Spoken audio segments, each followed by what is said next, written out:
Okay, so let's talk about the work that you do now then. Okay. So what would be a good place to start? I think, because Well, I you've think got it has some to wonderful start images with behind. procreate. I think it has to start with the Okay. fact that tools are different. So I know how to draw and I know how to paint. And I started out by getting out my brushes and painting again, and that's wonderful. But the challenge is it goes very slowly, and my mind works very fast. And as a collage artist, if I have the right pieces to put together, the putting together is pretty quick. And all through this, I've been doing digital collage with the scrapbooking things. So I've kept up on the tools as they developed on the Adobe Photoshops and those kinds of tools. I actually use a different one, not Photoshop. But so I know how to do this stuff. And then there's Procreate on an iPad. And suddenly everything I know how to do in painting, in drawing, in collage comes together, and it's easy. So just, chat me let through me the whole just say to Procreate thing. artists who might not have ever used this tool, you can draw a circle. As we all know, nobody can draw a circle, right? You can draw a circle, and then you hold your stylus still, and it makes a real circle. Now, how many hours of art does it take to paint a circle perfectly?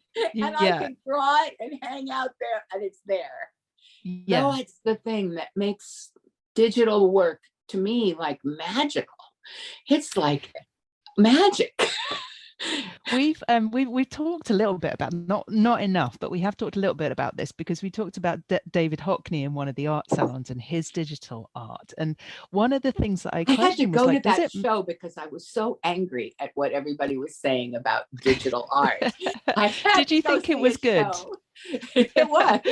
It had. I learned a lot from him, actually. Okay.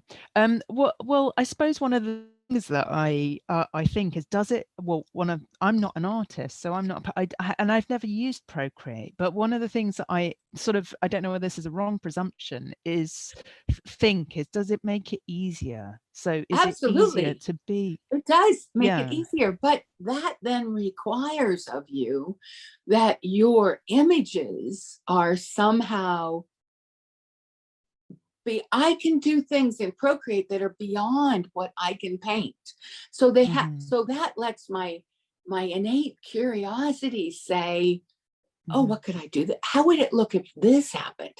Because collage was the same thing. Collage made drawing easier.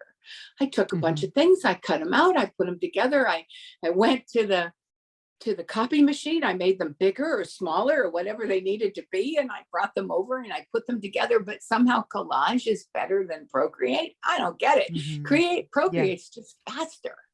And like these. Okay, so this is a series. This is the beginning of the Bubble in Time series. And the idea behind them, it's a family conflict, actually.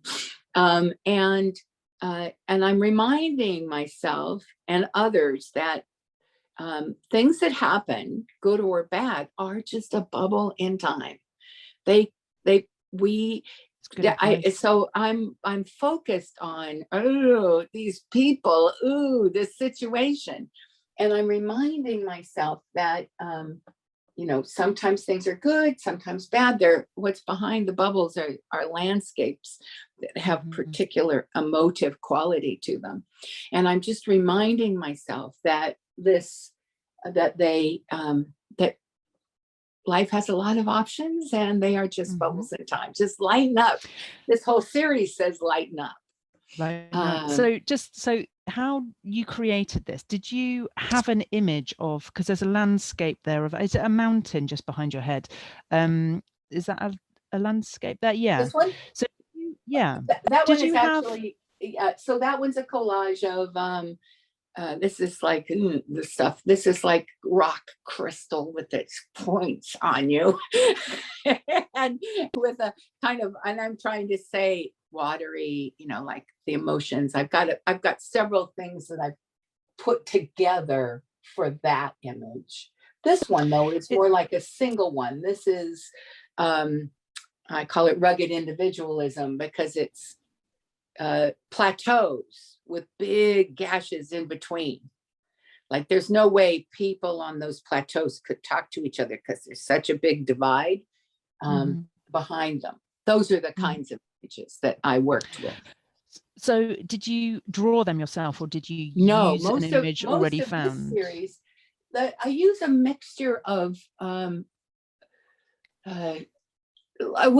I'm given, so it's I want to say two things. This particular series uses other people's imagery more than some things I've done recently that start off with my images, things I've taken, and things that, so they're deeper ideas. When it's a deeper idea, then usually I will have come across something in life I will have captured, and then that sits with me, and then I develop from that into a piece.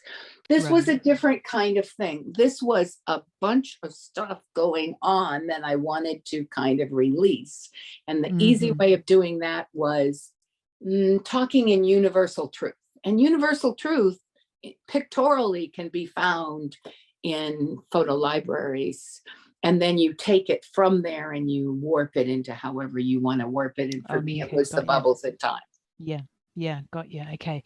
So for you, like your practice is quite often, it's quite a sort of therapeutic kind of getting your my practice always emotion. If I don't get there, I'm not satisfied with it. Now I do do pieces for other people that are celebrations of things. And then again, it's the connection comes between me and other.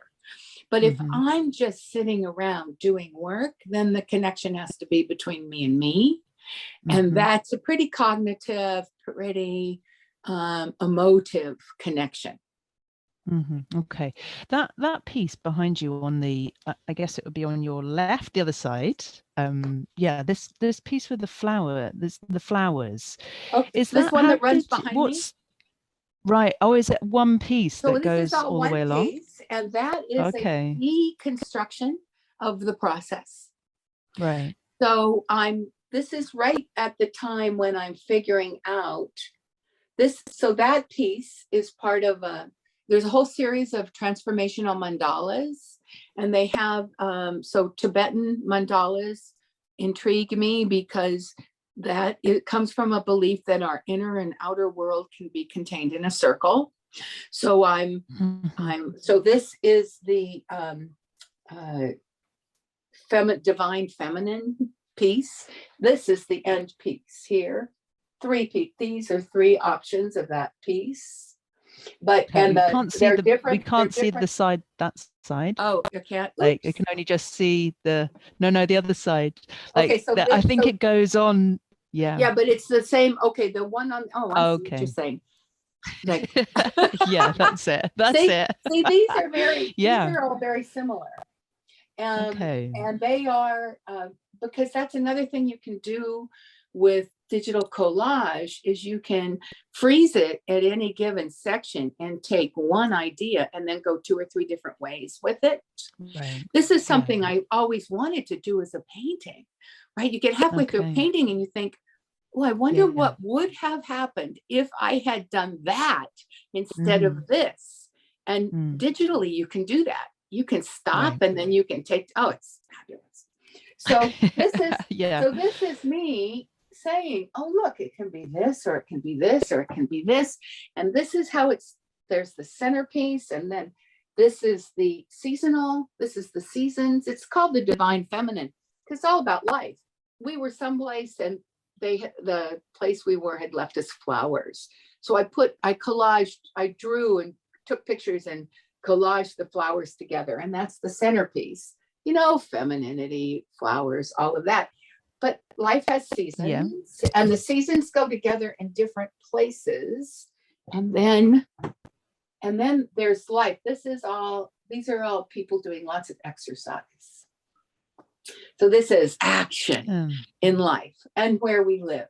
So I put all of those things together with this concept for me that is about the divine feminine, but in women and in men, of how we pull all of the aspects of our lives together into a whole. Mm-hmm. That to me is Yeah. much more the feminine side than the masculine side of us. Right. So understanding your art now is really about kind of connecting with the spiritual and spirituality and ideas around And that. if you go to my latest Instagram, I'm trying very hard. I finished a piece that I just am very pleased with, that has a cathedral that we saw in Valencia as a part of the collage background, and then people doing yoga, and all of it is a bubble in time. And I'm very pleased with this piece. Okay, so you've just gone there on holiday. You've taken your iPad and you're making art as you go wherever you go. This is amazing. Yeah, I took here I am in Valencia, not taking pictures with a phone because there's not enough pixels in a phone, taking pictures with an iPad.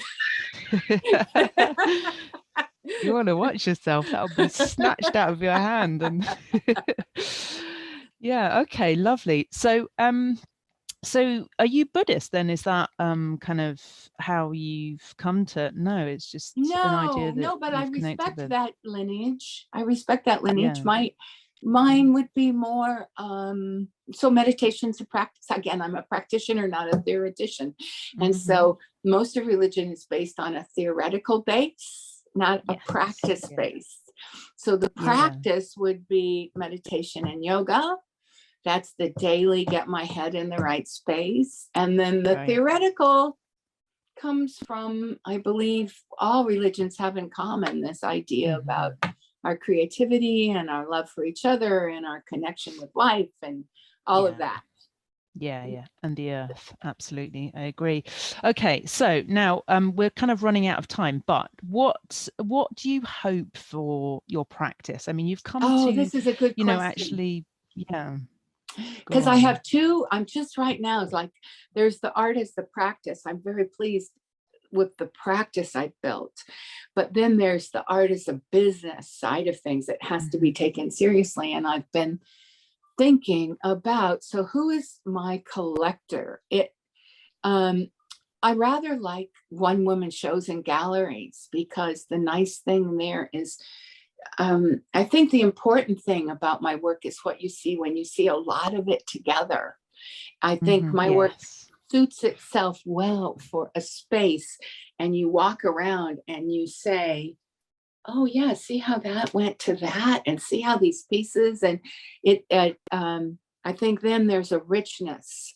So it's like the development, isn't it, of your thinking and your ideas, and the process of creating on Procreate, and how you can go that way or that way and so on. I can see how it all makes. It's this whole process thing. And so, and I'm practitioners always, it's best if you understand the practice, because the practice is the evolution behind what happens. So then there's a couple of things. One is price point. The other is one woman shows and galleries. So the nice thing about doing the kind of work I do is that I do it and then it gets printed. And so I can print something this size, or I can print the same thing this size. You can choose how much of your wall space do you want to give to that. And it doesn't have to be expensive. So so lots of basic people who have small collections can own my work. And I feel really good about that. On the other hand, that is not the strategy that gets you one woman shows and galleries very often. No, I don't know what does, but I mean, I guess, are you thinking like local and then building? No, I'm not. My work really doesn't appeal locally. Ireland is not, like London would be the first place close by. Ireland, maybe Dublin, but no, I'm seeing I just don't so I have sold things for a long time, and I have respect for the fact that the more avant-garde you are, the bigger the population needs to be before you're going to find your audience. And Ireland is a small population. My friends who do landscapes sell rather well. Okay. Right. And it's not, so I'm Yeah, not going to say that's what's gonna I wouldn't be sell. delighted to have an Irish gallery pick me up, but there would be a I mean, art's a business. They have to make money too. Mhm. And the way you're going to Yeah. get people to fall in love with my work is a little deeper, Mhm. probably, than that it's on the wall, but maybe not. I Yeah. mean, this wall makes a pretty good statement, I but love it. I love but it. is I any think it looks gallery going to great. give it that much space so you see the statement? You know, those are Yeah. that's the business part, and I haven't Yeah. figured it out yet. Yeah.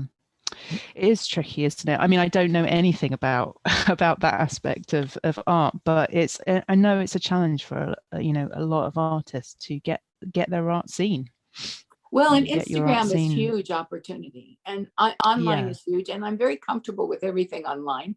And Mhm. we can close with this one. I totally believe that NFTs. I will do at least at one NFT this year. Well, this is something we haven't talked about, is it? And this is interesting. I'm going to the really in-depth conversations now, because there's NFTs revolve around the metadata. It's Mhm. like the artist has to understand how the contracts work and how Mhm. Bitcoinage works. And there's some Mhm. aspects to really making NFTs part of the art world. But Mhm. people are making money, and that means they have money. And right now they don't have things to spend that money on. So the Yeah. art world should be a good place to have this alternative coin work. And I'm fine living in a somewhat alternative world. I've done it most of my life. And so I'm comfortable Yeah.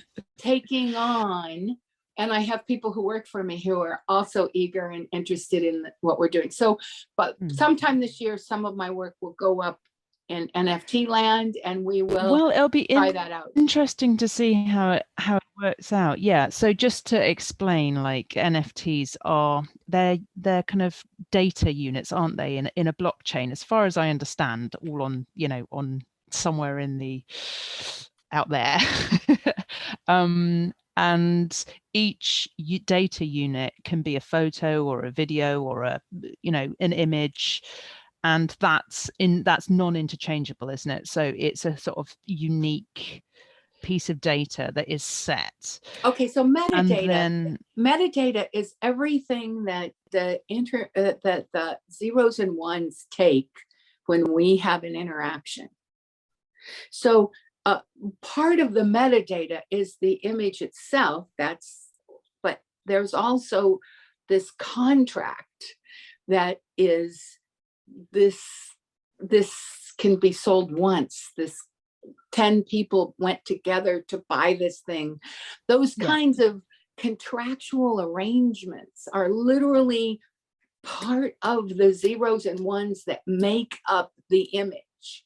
And then blockchain makes it transferable forever in a ledger format that everybody can see, that says they sold it then, they sold it then. So if you do a right click and you cut and paste an image and you say, I own this, somebody will go to the blockchain and say, no, you don't. No, you don't. Yeah, exactly. Yeah. I think it's a great way for artists to sell their art. I really do. We're going to talk more about NFTs on the Gallery Companion in the not too distant future, because I think this is a really interesting subject. And I'd love to know like much more about it than I do. I feel like I'm a bit of a newbie about it, but what I do think is that it offers artists a way of selling their work, which gives you a much greater kind of pool of people, and a new pool of people.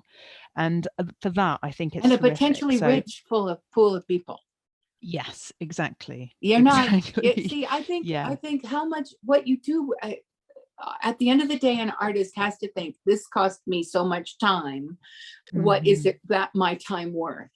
Really, there has to be that. And so if I can do an NFT and it can sell for quite a bit, then that allows me to have greater luxury in other things. Yeah. Exactly. I think this is a good way forward, actually, for you to explore it and it's come perfect. back to the group. It's, yeah, it's absolutely. absolutely. I'm committed. And there are that lots of sometime ways. this year I'll do one.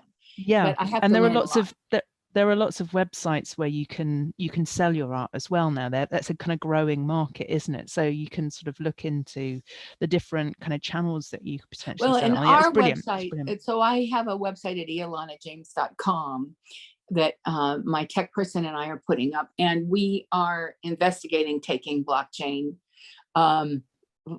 putting it up. We will have a coming soon that you'll be able to pay for pieces directly to my site on using blockchain, because there's some things that go with the gallery space things that are happening in online work. I mean, artists do have to be, I think anybody who has any maturity in the art world has worked with a gallery who did nothing for them. Oh yeah, and, yeah.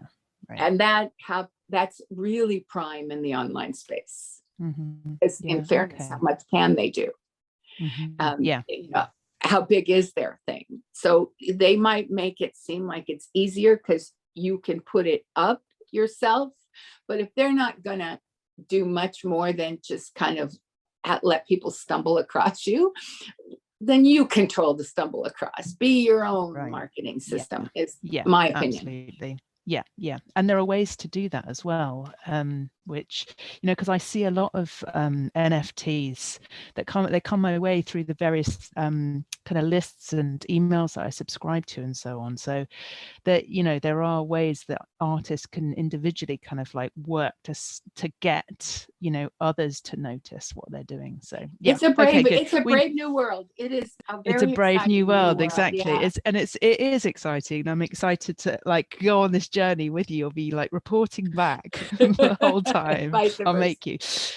Okay, is there anything else that you'd like to share? I mean, we've had such a wonderful discussion. Well, I just think it's lovely to just even have the chance to have this discussion online and to have other people maybe look at it later, and you never know what things get legs here. Exactly. So thank you. And just so if I haven't said it enough, I'm going to say it again. You have to let me.